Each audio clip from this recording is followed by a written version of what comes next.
Hey all, today we're talking about the plans for this 1966 Ford Mustang. Let's get into it. Now if you like this content, like, sub, shares, all that stuff really helps out the channel.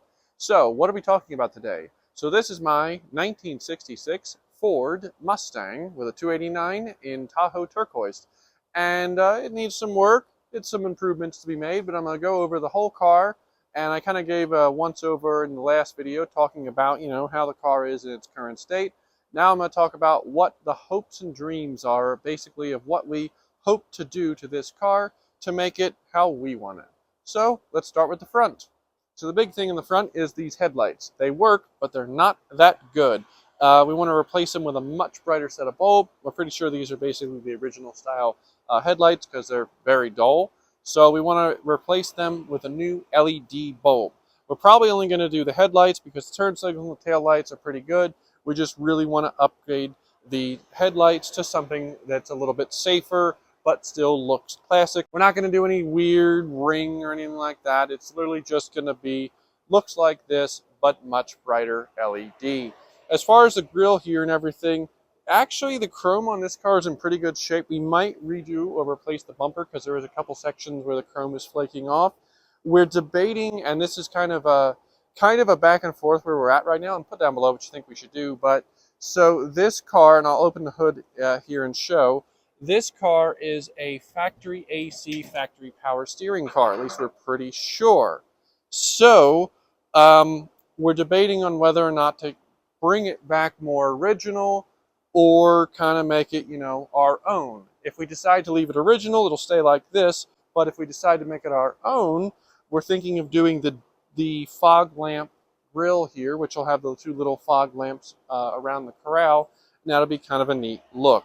But other than that, there's not really a whole lot to do in the front end. So moving into the engine bay, we have factory power steering and the spot for the factory AC. Again, we're about 99% sure that this is a factory AC car. Not 100% sure, but we're learning more information from one of the previous owners who does have a good bit of knowledge on the car, and they confirmed that they believe it to be a factory AC, factory power steering. The power steering kind of works. But one of the things we hope to do is either rebuild or just flat out replace the power steering pump. And then this spot here where the AC is, we hope to put the AC back in. But we did learn that the car had some overheating issues with the AC installed. We have both the original AC pump and then a modern, more efficient replacement. So our hope is to put the modern replacement that's more efficient in its place.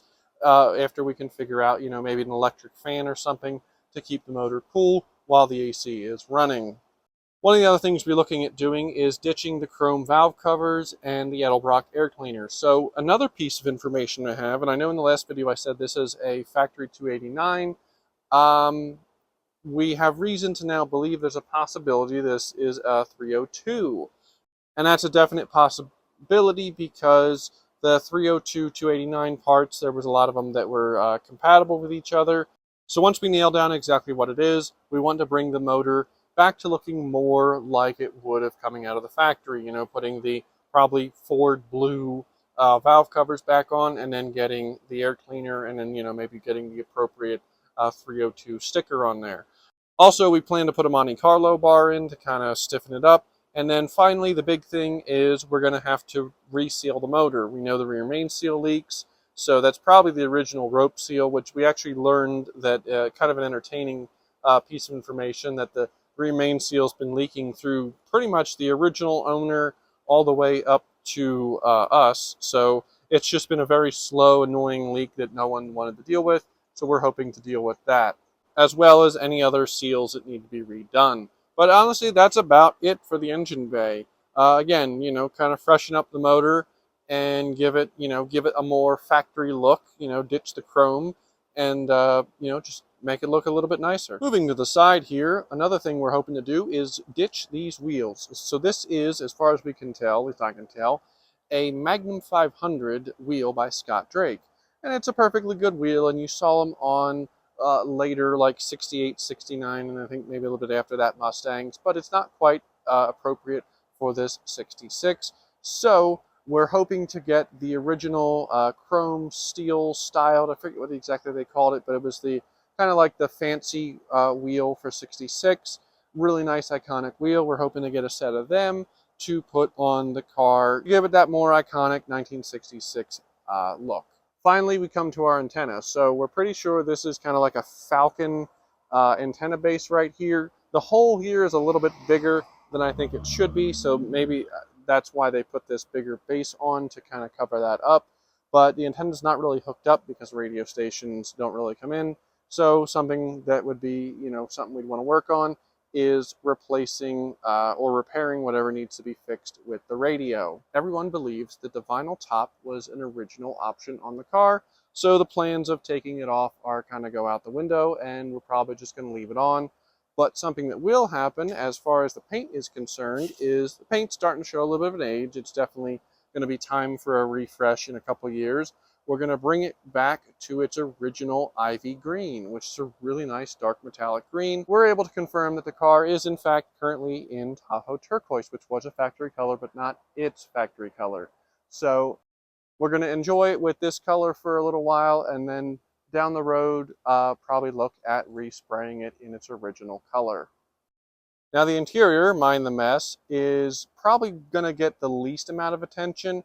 It's a little bit worn, but actually someone said that it might be the original interior in the car, which shocks me if it is. So if it wears out, we'll replace it with pretty much the same black interior. We might do, different trim option or something like that. But for the most part, the interior is going to stay the same. The only thing we debate really is changing that steering wheel because it's kind of big, and just driving it around, it would be nicer having just a little bit smaller steering wheel just for ease of getting in and out of the car and driving. But really, other than that, and maybe doing something with the radio, the interior is kind of just going to stay how it is. Finally, coming to the back of the car. So you might notice the trunk looks a little bit weird here. It's a little bit bowed. That's something we hope to correct, and will probably happen when it's time to repaint it.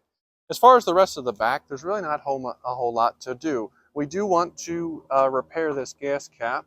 The little things falling off, the little dangly things. So we want to get a new one, and then I have to replace the rubber seal here on the cap, and then I want to recolor fill the cap so that it looks correct.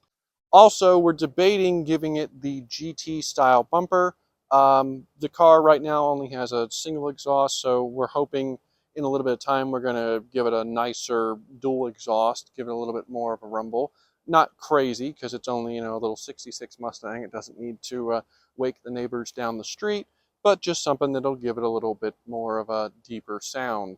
So, and again, we're going to leave the tail lights alone, so we're not going to do an LED conversion or anything like that on tail lights because they're plenty bright, and honestly, I'm not a big fan of how the LEDs look. But that's pretty much it for the back. Oh, and one final thing, we found out that it leaks kind of like in this area.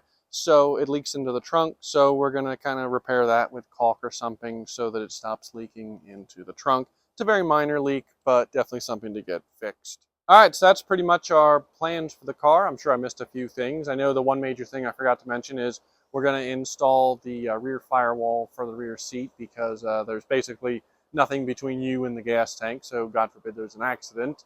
You don't need gas all over you, so we might weld a plate in back there, but pretty much it. I mean, the rest of the car is pretty solid. So just going to do some freshening up. Put down below what you think, and have a good day.